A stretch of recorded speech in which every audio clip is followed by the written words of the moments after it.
Well, yes, here what I speak from in the capital, Luanda, city center of capital, in a school, the polling station has already closed.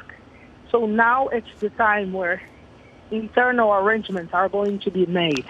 The day went very peaceful and quiet here in Luanda, at least, because we were expecting people to go and do the vote and sit down movement, which has been widely spread across social media.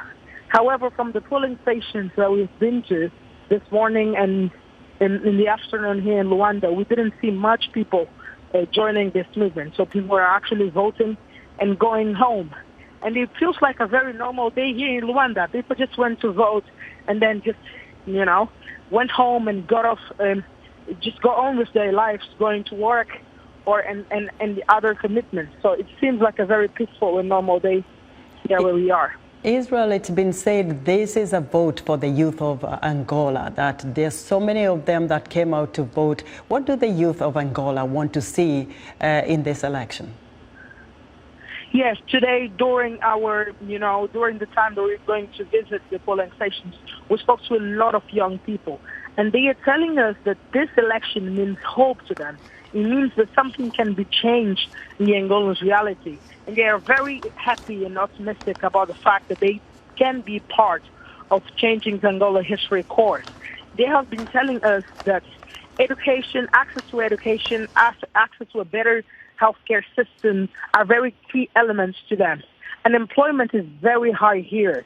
The youth unemployment rate at around 60%, according to official data from Angola. That's a lot of young people without anything to do, not being able to go to school, nor being able to have a job.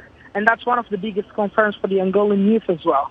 So whoever wins this election has to take into account those concerns, because Angola is a very young country, and they made up most of this country's population. So it's very important that whoever gets into the office to rule Angola for the next 5 years take into consideration those aspects.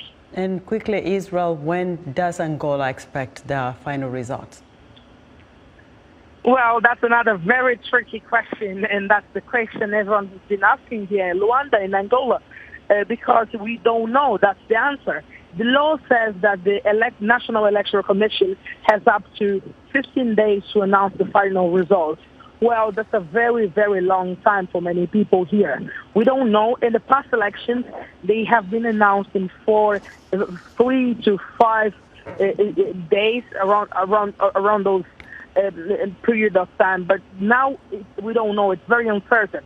And because there are other very relevant political events happening here in the country, such as the arrival of the body of late former President José Eduardo Santos, whose body, we've been told that his funeral is scheduled to happen very soon as the following weekend. So we don't actually know which impact that would have in the announcement of the final results.